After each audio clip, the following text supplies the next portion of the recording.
Olá galera, tudo bem com vocês? Estamos começando nossa primeira aula de biologia. Inicialmente vamos trabalhar com o conteúdo de classificação dos seres vivos, a um nível mais aprofundado, e vamos ver como é que foi feita a classificação ao longo do tempo, até chegar, por exemplo, hoje o ser humano, ele tem como nome científico Homo sapiens. Por que que é utilizado esse nome? Qual a estrutura lógica de se utilizar o nome? Como é que eu vou fazer a estruturação desse nome? O que representa cada coisa? Como deve ser escrito? Como os animais e todos os seres vivos são classificados?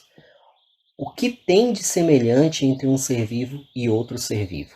A gente vai tentar trabalhar um pouco nessa aula esses conceitos.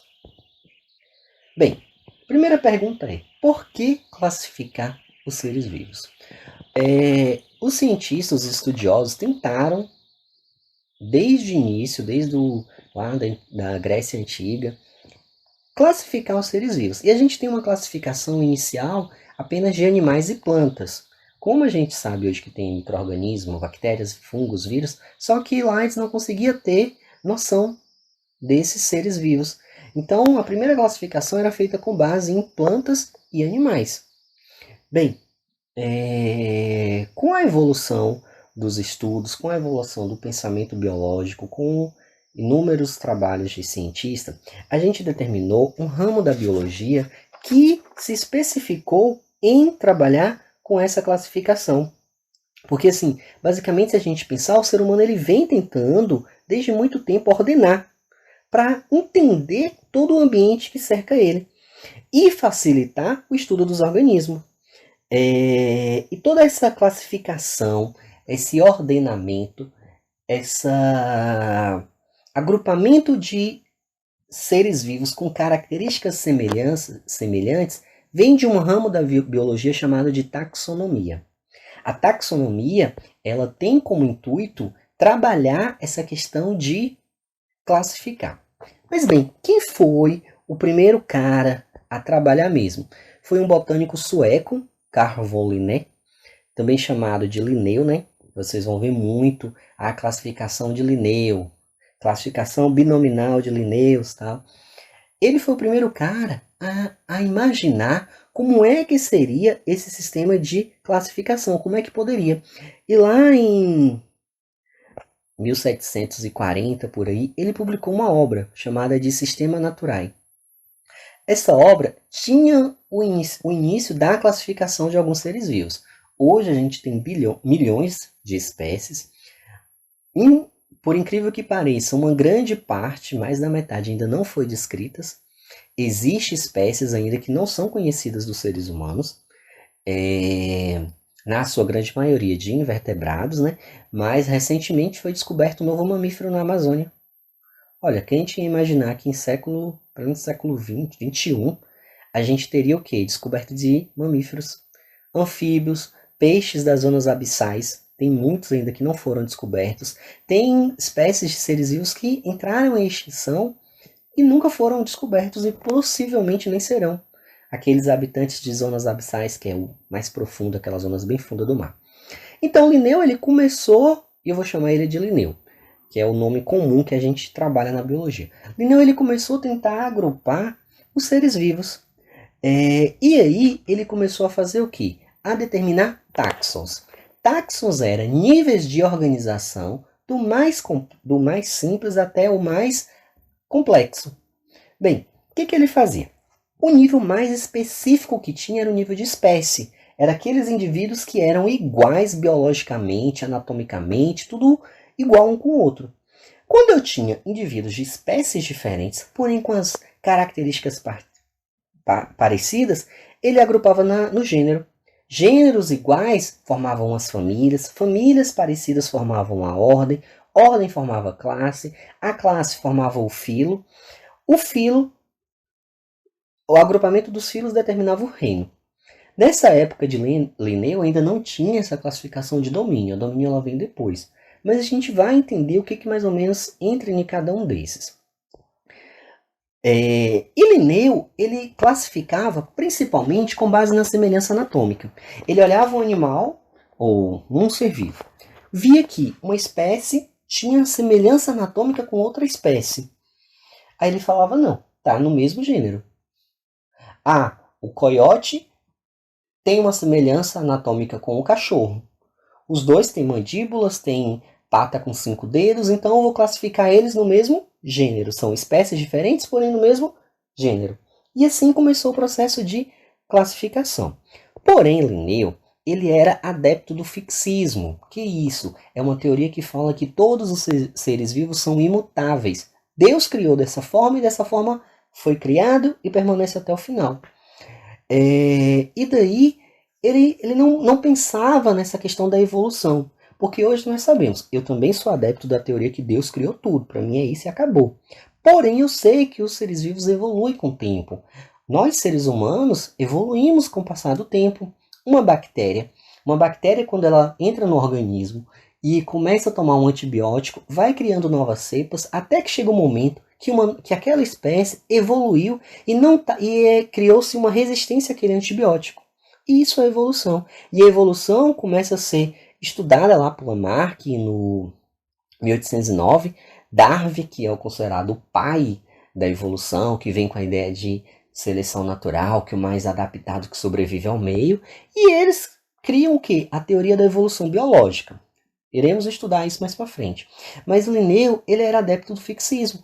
E foi com base nesse fixismo, com base em que os animais não tinham, os seres vivos não tinham mudanças durante a vida, é que ele começou a fazer o processo de classificação. Bem, essa classificação foi perdida? Não. Até hoje a gente utiliza grande parte do que Linneu pregou, do que Linneu estudou. Porém, com algumas mudanças, né? Claro, devido aos estudos, a gente consegue entender melhor, mais aprofundado, o conteúdo. Bem, eu trouxe aqui para vocês o agrupamento do cachorro. O cachorro, esse cachorro que a gente tem, o cachorro normal, ele tem como nome científico Canis familiaris. É uma espécie que é domesticada pelo ser humano e entra no gênero com outros animais que têm semelhanças parecidas com ele. Que aí, no caso, no gênero Canis. E nesse gênero vai entrar, além da espécie de cachorro, vai entrar as espécies dos cães, cães e cachorro é a mesma coisa, desculpa. A espécie dos lobos, coiote, chacal. Tudo isso agrupado no gênero Canis. Quando eu tenho gêneros com características semelhantes, vai agrupar-se em família. A família do cachorro vai ser a família Canidae. E nessa família eu tenho o gênero Canis, eu vou ter o gênero Cuon, que tem como representante o Dolly. O Dolly parece um cachorro, mas já é de um gênero diferente. Tem o Lycon, que é um outro gênero, que tem aquele animal característico da África, que é o mabeco. Não sei se vocês costumam assistir documentários da Discovery, mas nos documentários passam muitos mabecos, que são como se fossem cães selvagens. É uma mistura de cão com coiote, com chacal, uma coisa assim, uma mistura, mas pertence a um gênero diferente. Mas o agrupamento desse gênero faz o quê? A família Canidae.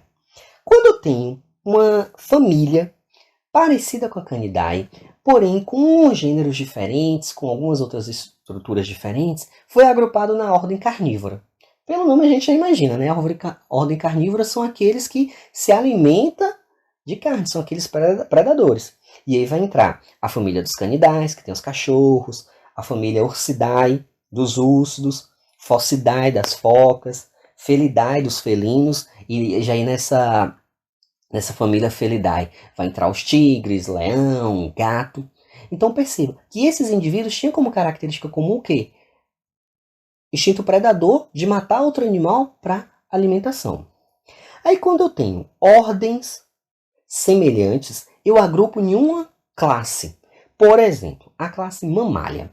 A classe mamália são a classe dos mamíferos, que são os indivíduos que têm o quê? Que aí já começa, é aí onde a gente entra no agrupamento dos cães. São aqueles indivíduos que mamam, que produzem leite, que as mães produzem leite para alimentar os seus filhos. Aí nessa classe vai ter o carnívora, que é o dos cães, os primatas, que é macaco, chimpanzé, ser humano, o Chiroptera, que é dos morcegos, a classe dos, ou a ordem da cetácea, que é das baleias, e diversas, todos os seres vivos, todos os mamíferos entram nessa classe.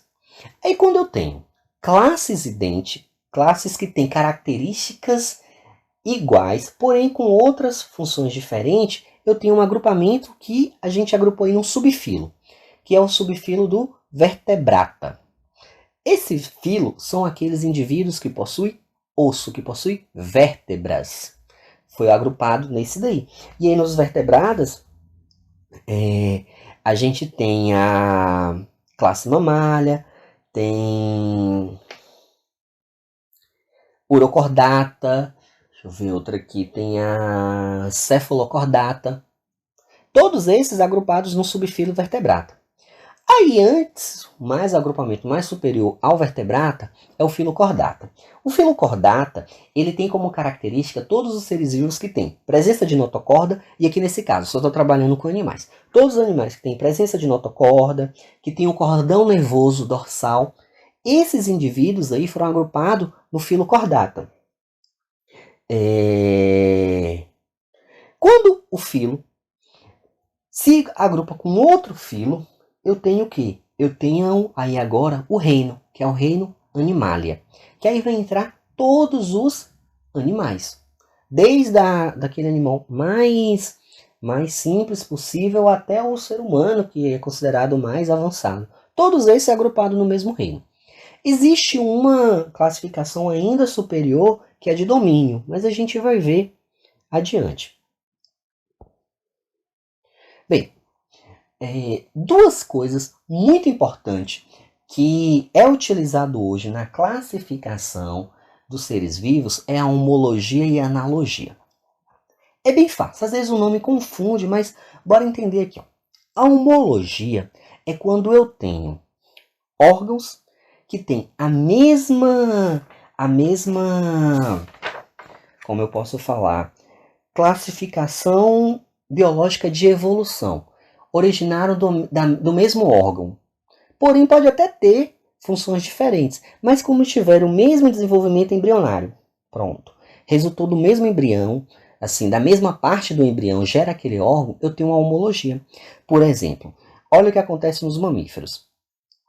Independente se é o braço de um ser humano, a pata de um cavalo, a asa de um morcego ou a nadadeira de uma baleia, eu tenho a presença do húmero, do rádio, de todos esses ossos aí que formam o que seria os membros superiores. Cada um adaptado a sua necessidade. No caso, a baleia não precisaria de braço, ela necessita de nadadeiras. O morcego não precisa de nadadeira, ele precisa de asas. Porém, eles tiveram a mesma origem do desenvolvimento embrionário. Se desenvolveram no mesmo local. Agora, quando eu tenho estruturas que são diferentes de origem, porém têm a mesma função, eu tenho um caso de analogia. Estruturas análogas. Por exemplo, a asa de um inseto e a asa de uma ave. A asa de ave, você já pode pensar, ele é um vertebrado, é formado por osso e pena.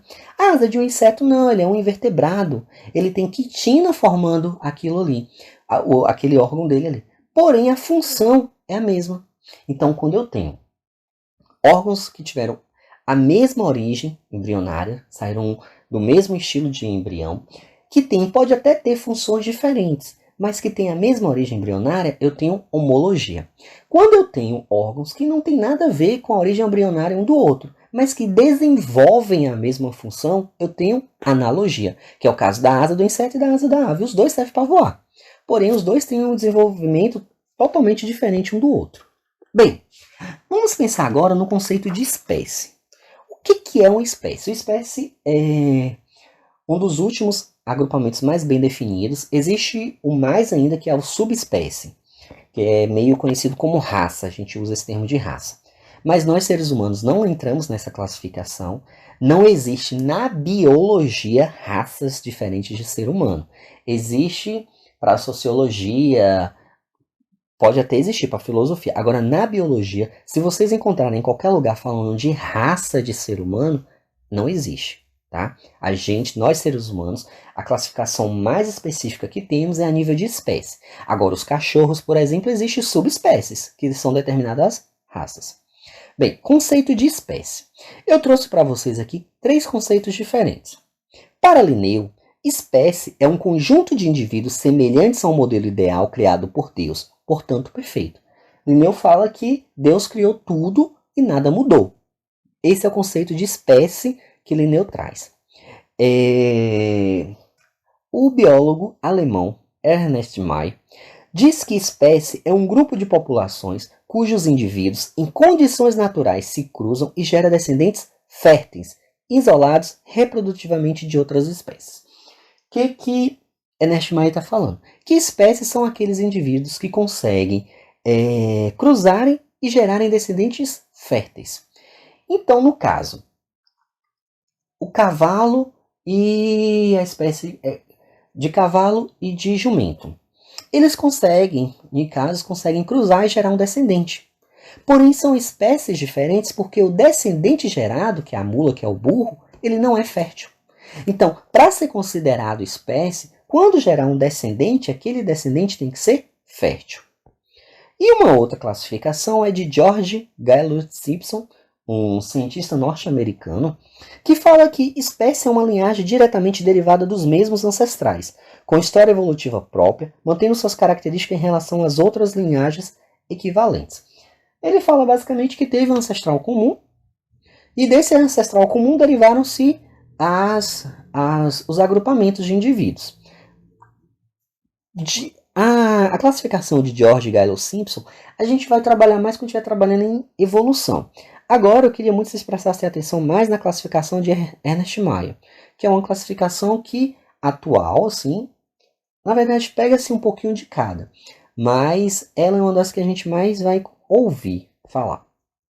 Bem, agora, como é que eu vou dar nome à espécie? Quando vocês ouvem falando lá, por exemplo, Bacillus cereus, é o nome de uma bactéria. Por que tem esse nome? Se eu vejo, por exemplo, Staphylococcus aureus, Homo sapiens, por que tem esse nome? Qual a regra? É um nome aleatório? Eu quero botar esse nome, vou colocar esse nome, posso escrever de qualquer jeito. Não. Existe uma regra bem específica para determinar o nome científico de uma espécie. O nome comum não. O nome comum você vai ter uma espécie com vários nomes, mas cientificamente ele só vai ter um nome. Bem, quais são a lógica que tem que funcionar? Os nomes científicos devem ser escritos em latim ou latinizados quando derivados de outra língua. Já é a primeira classificação. A nomenclatura é binomial, ou seja, utiliza-se 2 palavras para determinar o nome de uma espécie. Homo sapiens, que é o ser humano, certo? O nome do gênero com inicial maiúscula e o termo que designa a espécie com inicial minúscula. Por exemplo, o primeiro nome, sempre que vocês verem um nome científico, o primeiro nome determina o nome do gênero. Olha o cachorro, Canis familiares. Ele vem do gênero Canis. Aí, se você for olhar o nome da raposa, não lembro de cabeça o nome da raposa, mas ela vai começar com Canis também, porque ela é do mesmo gênero do cachorro. Então, o primeiro nome que tiver vai corresponder ao gênero. E o segundo nome, que é o epíteto específico, vai corresponder à espécie. Aí você vai ter animais do gênero com o mesmo nome inicial, porém o segundo nome é que vai diferenciar um do outro. Nomes manuscritos devem ser sublinhados, exceto quando em itálico ou negrito. Como a gente não tem como escrever em itálico ou negrito manualmente, toda vez que escrever o nome de uma espécie tem que sublinhar, tem que botar o tracinho embaixo. Quando é no computador não, eu botei primeiro em itálico, segundo em negrito. Mas quando for escrito, manuscrito com a mão, tem que sublinhar. Quando eu tenho casos de subespécie, aí sim vai ser uma classificação trinomial. O primeiro nome significa o gênero, o segundo nome dá o nome à espécie e o terceiro nome dá o nome àquela subespécie, aquela raça. Não é bem raça que eu vou falar, não. Mas bora imaginar para ficar melhor para vocês entenderem. Por exemplo, a diferença da cascavel brasileira para a cascavel venezuelana. A cascavel brasileira vem do gênero Crotalus. E a espécie é a Terrificus. Porém, a brasileira vai receber o nome completo. Crotatus terrificus terrificus. Já a cascavel venezuelana vai ser o quê? Crotalus terrificus duriçus. Ou seja, o terceiro nome é que vai determinar que é uma subespécie. O primeiro nome, gênero. O segundo nome, espécie. Quando aquela espécie tiver uma subespécie, aí o terceiro nome é que vai fazer essa modificação. Bem, a designação para subgênero aparece entre o gênero e o epíteto específico, entre parênteses e com inicial maiúsculo. Quando eu tenho um gênero que tem subgênero, aí vai ter a classificação do subgênero no meio e entre parênteses. Por exemplo, o mosquito da dengue. O mosquito da dengue, a gente costuma falar ele como Aedes aegypti. Tudo tá certo, é o nome da espécie. Porém, quando eu analiso a nível de subgênero, o nome certo seria Aedes, que é o nome do gênero, entre parênteses, Stegomia, que é o nome do subgênero, e o aegypti, que é o epíteto específico que determina a espécie. Se o autor da descrição for mencionado, seu nome deve vir após o termo específico, sem pontuação. A data de descrição vem após a vírgula. Por exemplo, quando tem o cara que descobriu que ele quer botar o nome dele, pode, não tem problema. Mas ele tem que seguir os dois primeiros nomes, a regra, que é gênero e espécie. Depois do nome que determina a espécie, vai vir o nome dele, sem sinal nenhum de pontuação. Logo após o nome vem vírgula, e logo após a vírgula, o ano que foi descrito aquela espécie. Por exemplo, Trypanosoma cruzi, Chagas, 1909. É o nome de uma verme que ataca o corpo humano, que foi descoberta por Chagas no ano de 1909.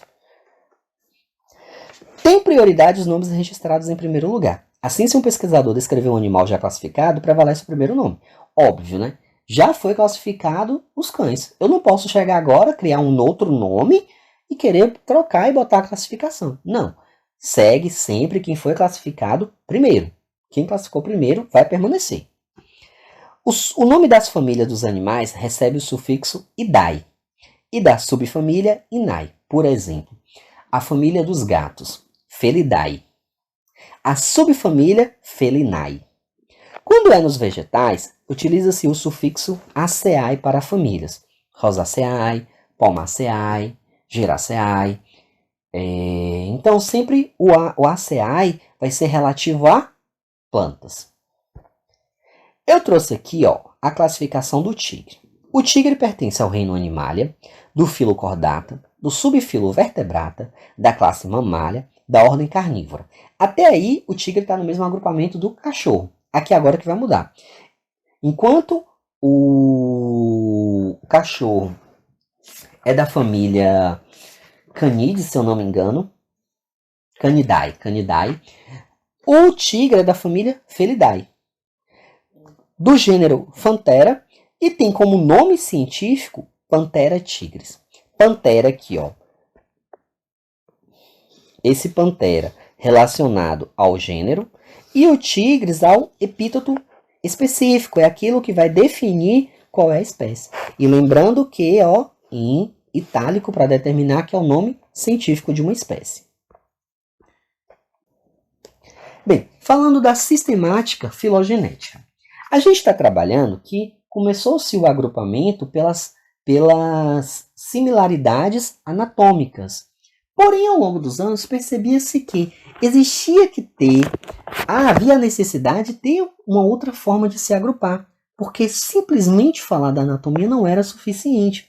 Foi quando percebeu que os seres vivos tinham uma diversidade muito grande e o ser humano estabeleceu um sistema de classificação para adotar essa classificação com base não só apenas nos caracteres anatômicos, mas sim também nos caracteres evolutivos.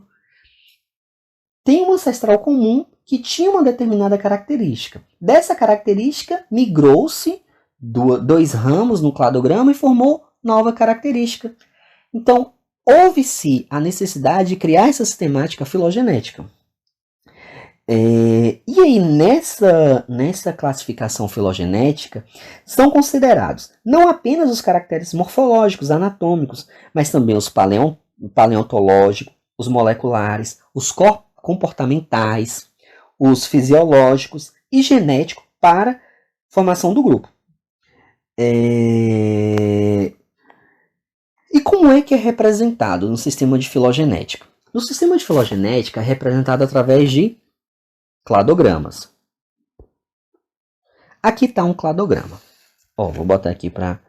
É bem facilzinho. O cladograma, ele vai apresentar o quê?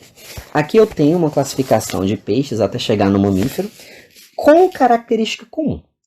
Qual é? Cada nozinho desse aqui determina uma característica. Perceba que a característica, a presença de notocorda, ela vai para todo mundo, ó.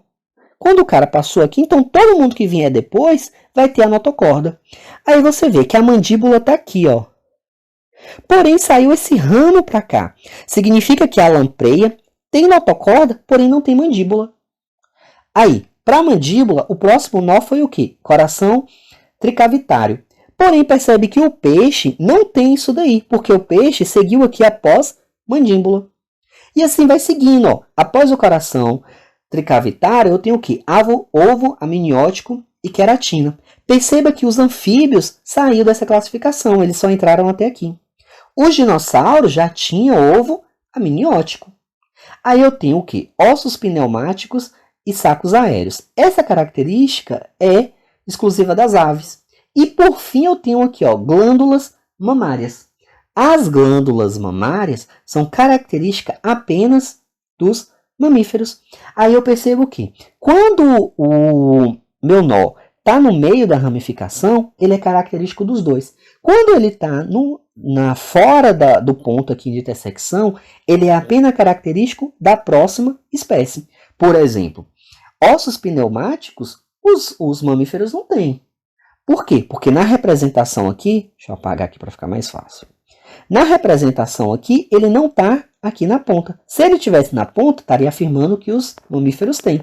Porém, ele está aqui, ó, nessa região. Significa que ele só está indo para a próxima espécie, que no caso são as aves. É a mesma coisa aqui. As glândulas mamárias é característica só dos mamíferos. E isso é a constituição de um cladograma.